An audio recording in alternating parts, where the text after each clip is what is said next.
Very good morning to all my students. Today I will discuss the introduction of dynamic programming from the subject Design and Analysis of Algorithm. Myself, Dr. Bidesh Chakraborty, Professor, Department of Computer Science and Engineering, AIML, Haldia Institute of Technology. So first of all, I would like to discuss what is dynamic programming. So dynamic programming is a technique for solving complex problems by breaking them down into simpler overlapping subproblems and storing solutions to avoid redundant calculation. So here 2 points is very important. The first one is overlapping subproblems. So what is overlapping subproblems? I will discuss later. And the second one is storing solution to avoid redundant calculation. That means several times we cannot compute, we cannot execute the same subproblems. Okay. Now the next one is dynamic programming is primarily used to solve optimization problem. So what is optimization problem? Optimization problem means there are several solutions, several feasible solutions, and you have to find the maximum or minimum among all possible solutions. Okay, so not only dynamic programming, greedy approach, that is another algorithm paradigm, that is the greedy method or greedy approach.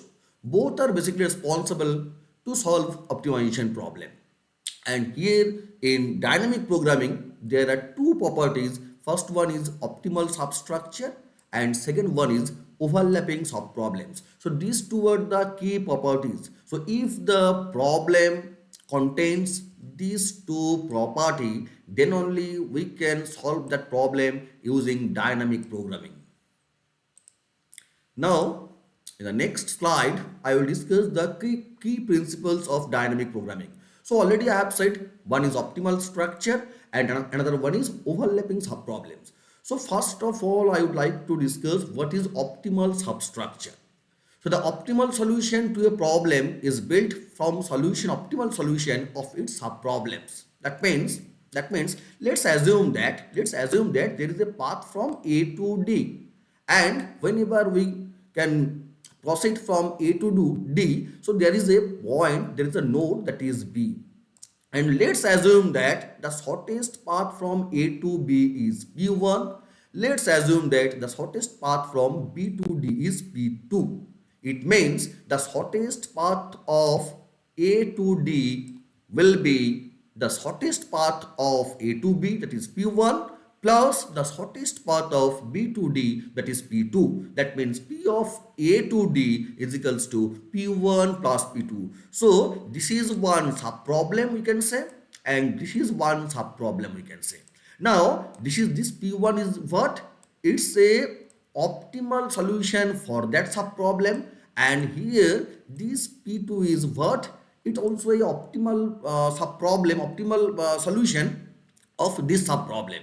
Okay, that means optimal substructure means to get a optimal solution, the solution of the sub problems will be optimal, otherwise you cannot get the optimal solution.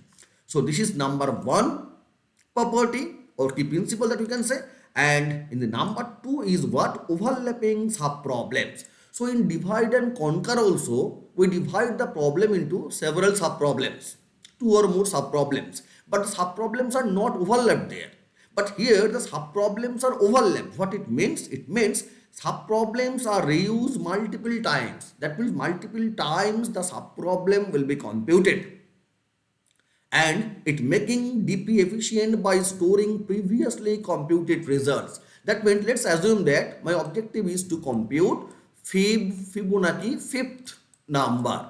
Okay, so we all know that for fib 5, if we go for recursion, it will be what? That is fib of 4 plus fib of 3.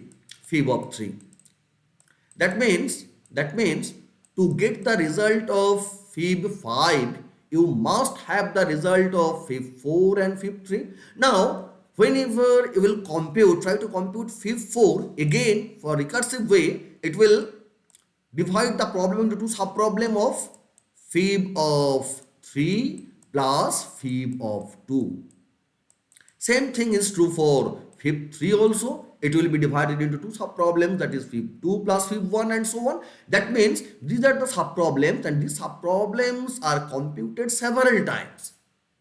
So in dynamic programming, we have to make a table, and after calculation after computation of the first time, after getting the result of fib 3, I will not compute this fib 3 several times. Instead of that, I will store that value in a table, so that next time when there is another option to compute fib 3, I will take the value from the table.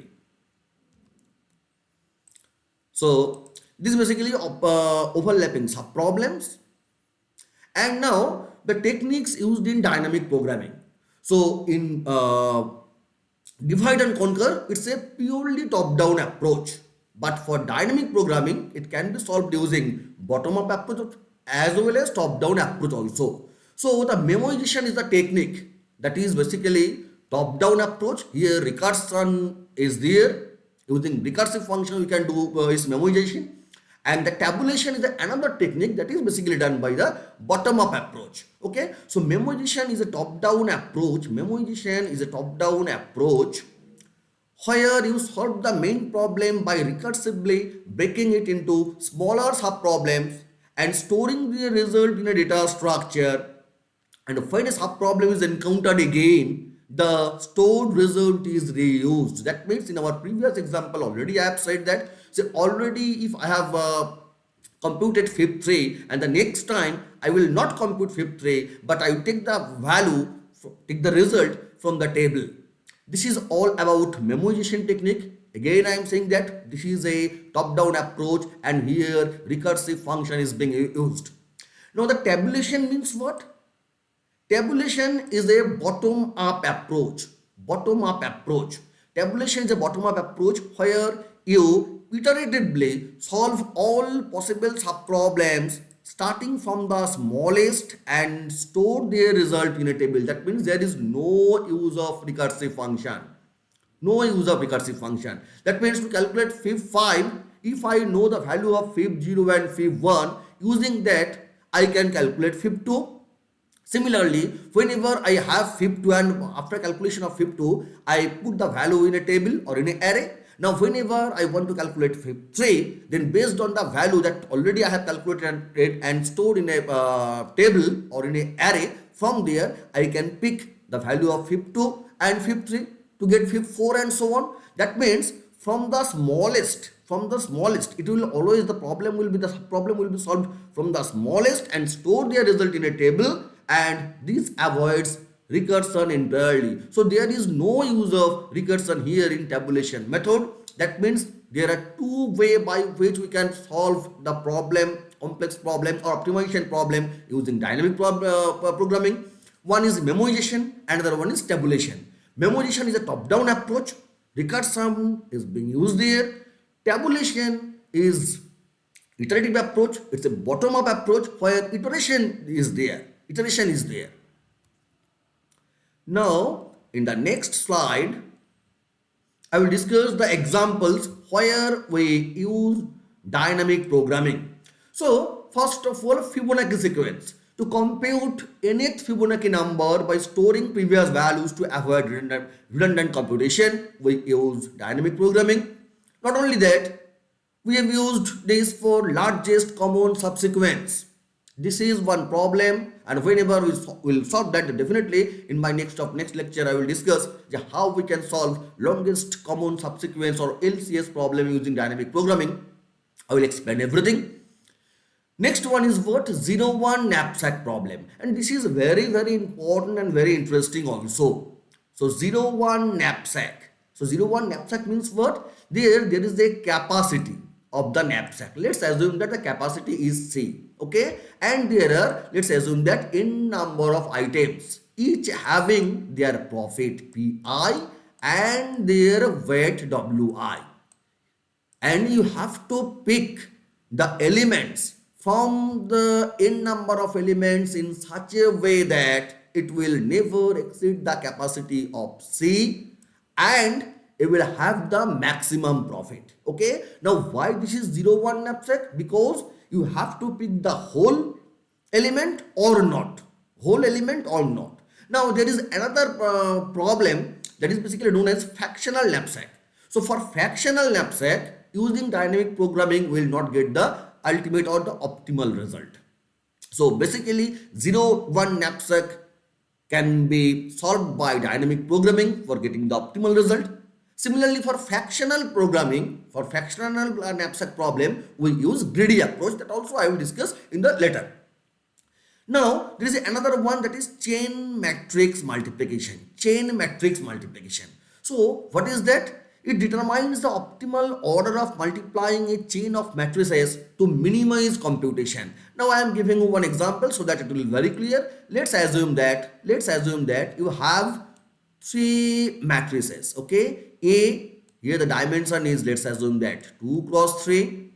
Now here this is another matrix B, here the dimension is 3 into 5, and here this is another matrix where the dimension is 5 into 10. Now there are two ways by which we can multiply. We can multiply first A and B, and then the result we can multiply with C. This is one approach. And there is another approach where B and C can multiply it first, and that result I will multiply with A. Both the cases, it will have the same solution. There is no issue for the solution. The dimension of the solution will be what? 2 cross 10 for both way.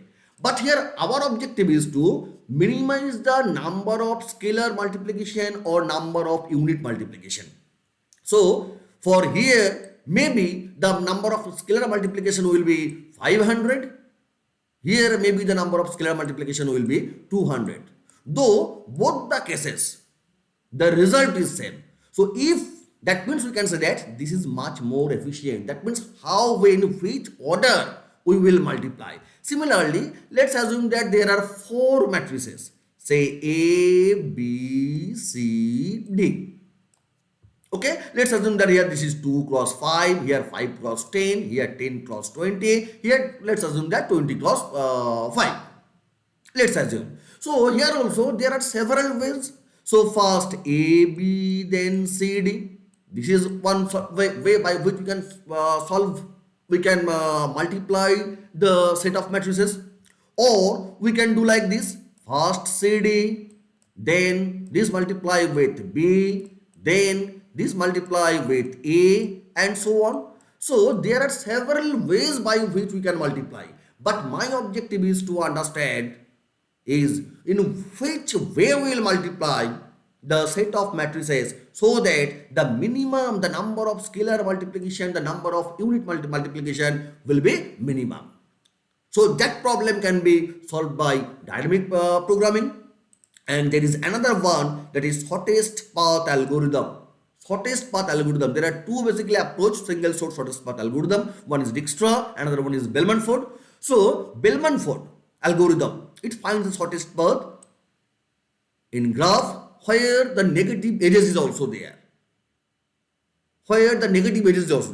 Now in Dijkstra, using Dijkstra also we can do, but Dijkstra belongs to greedy approach, and in Dijkstra there is no concept of negative edge. So if your graph contains a negative edge, then definitely it will go for Bellman-Ford, which belongs to dynamic programming algorithm, by which we can solve single source shortest path problem. Next, I will discuss the advantage and disadvantages of dynamic programming. So advantage is what? It reduces time complexity by avoiding redundant calculation. That means there are so many calculations. Next, maybe in the next slide, I will have an example, and from that example you can understand how many times the sub problems will be computed. So if we reduce that, then obviously the time complexity will be increased. The time complexity will be reduced. Applicability solves a wide range of optimization problem that have overlapping sub problem. That means if the problem belongs to optimization problem, and if the problem, when you divide the problem, the sub problems are overlapped, then only we can use dynamic programming. Now, what is the disadvantage? The disadvantage is there, as here we have to store the partial results. We have to store the functions that already I have computed. So we have to use one table, or we have to use one vector, one array, and so on. That's why it takes much memory, and it's also a very problem specific. Problem specific means what? If the problem is optimal problems, if the sub problems are overlapping sub problems, and there is an optimal substructure, then only we can use dynamic programming. Now, I am giving you the very simple example so that everybody can understand. So, this is what it computes nth Fibonacci number using recursive approach. This is not dynamic approach, it's a recursive approach. Okay, very simple. And this kind of program we have written whenever you studied C programming. So, let's assume that here n is equals to 5.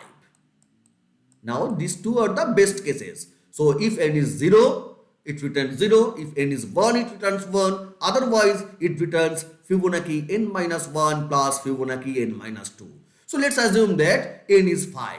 So, first from the main function, fib5 is being called, and this is not 0. This is not 1 as well. So, that's why it returns what? It calls fib4 n minus 1, that is 4, fib4 and fib3. So, fib4 and fib3. Now, again for fib4, again this is not 0 or 1. So, again it will divide into two sub-problems. One is fib3, fib2.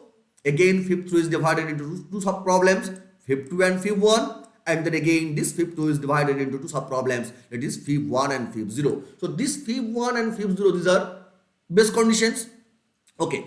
Now, again whenever we go here, after that this part fib1, fib0. Then again for fib4, fib3 here, this is fib2, fib1 and so on. That means several times you can check here, you can calculate fib3 is called here 2 times. Okay, fib2 is called 1, 2 and 3 times. And there are lot of times fib1, basically the best case 1 and fib0 is being called. So this is basically the problem of overlapping subproblems.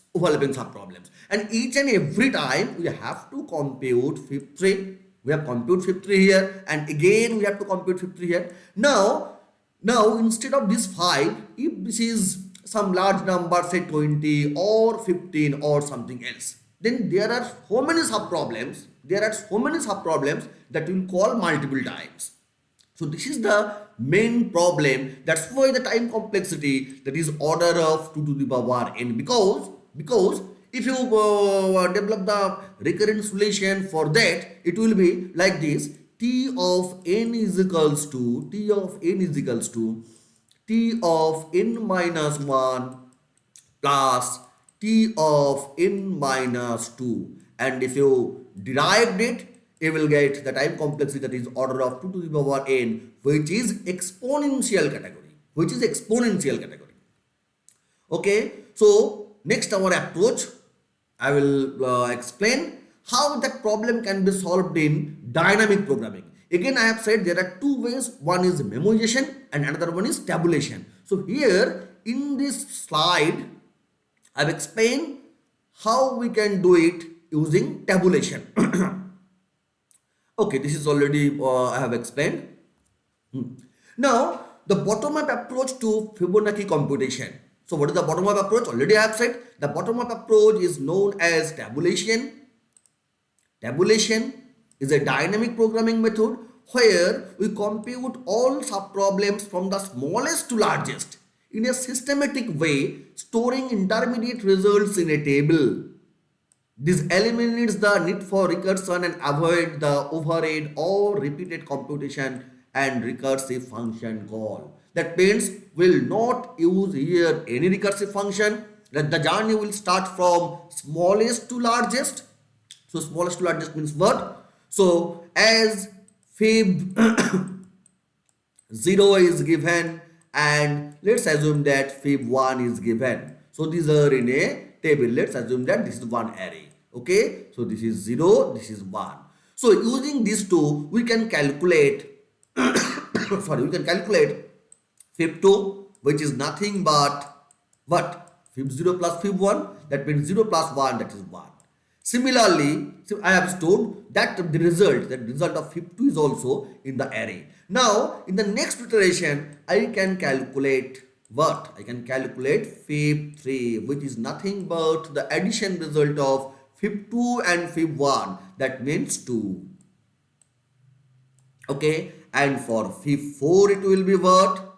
For fib4, that is fib2 plus fib3, that means 3, 2 plus 1, that is 3, and for fib5 it will be fib3 plus fib4, that means 5. So this is the way we can perform, we can compute from smallest to largest. If 0 is given, fib0 is given, fib1 is given, fine. From that 2, we can calculate fib2. Now, after calculating fib2, we have to store the fib2 value here, and then we can calculate fib3. After that, we can calculate fib4, and then we can calculate fib5. So that's why you can say that this is the bottom-up approach. This is the bottom-up approach from smallest to largest.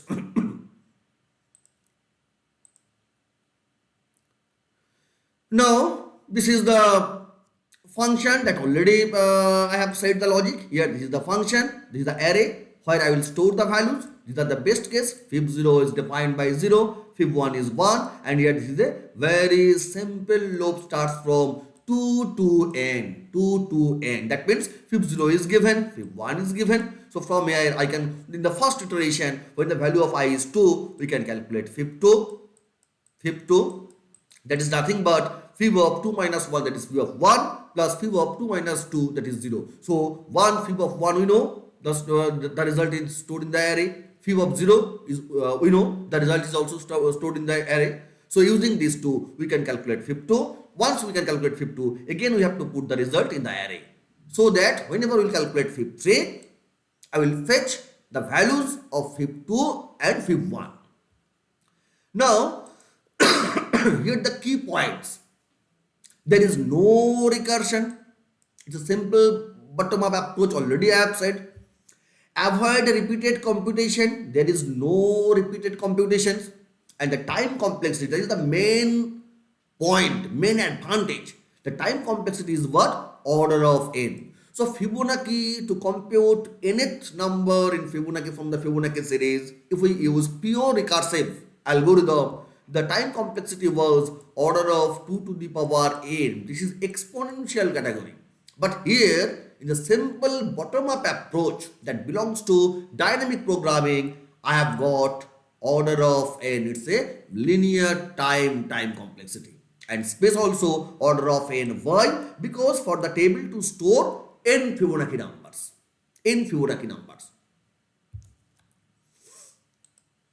Now the difference.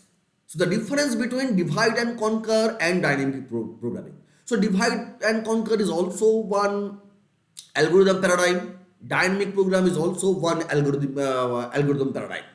So the difference, sub-problem overlap, an aspect of sub-problem overlapping. So for divide and conquer, sub-problems are independent. This is very, very important. For divide and conquer also, we divide the problem into several sub-problems. We solve the sub-problem, that is basically known as conquer phase, and after that we have to combine the sub-problems to get the solution of the original problem. So in divide and conquer, sub-problems are independent. There is no overlapping. But in dynamic programming, sub-problems are overlapped and the results are reused. Okay. In respect of approach, divide the problem from the sub-problems and combine. Already I have said. Here, divide, solve and store the result to avoid redundancy. Here, may perform redundant computation, optimize to avoid redundancy. Now the examples for merge sort, for quick sort, for binary search, we use divide and conquer approach. And here to compute 0-1 knapsack problem, to compute chain matrix multiplication problem. To compute LCS, longest common subsequence problem, we use dynamic programming. And the divide and conquer, it will, the time complexity is always order of n log n or worst, and here it will be order of n or order of n square or order of n cube also. Things are not here order of n cube, because for chain matrix multiplication I will discuss chain matrix multiplication, and on that time I will explain why the time complexity of chain matrix multiplication is order of n cube. So this is the difference between divide and conquer and dynamic programming, very very important. And the next one is what? The difference between greedy and dynamic programming. So greedy approach, that I will explain after completion of dynamic programming.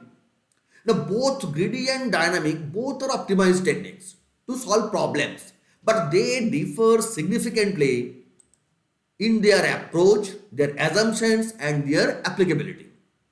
Greedy algorithms solves a problem by making local optimal choice at each step, hoping to end the global optima. It works only when the problem has specific properties such as greedy choice property and optimal substructure. So optimal substructure is common for dynamic programming, for greedy approach also. But apart from that, for greedy approach, there will be a greedy choice property that I will explain in the when I will taught greedy approach. So the difference is what? For greedy algorithm, it makes a local optimal choice at each step. Here in the dynamic programming, it considers all sub-problems to ensure the global optima. Now, this point is very, very important. This point is very, very important. In greedy algorithm, does not guarantee a global optimum for all problems. Now, you will get a solution. For greedy approach, you will get a solution, but sometimes you will not get the optimum solution. But in dynamic programming, always you will get the optimum solution, or always you will get the global minimum, global optimum.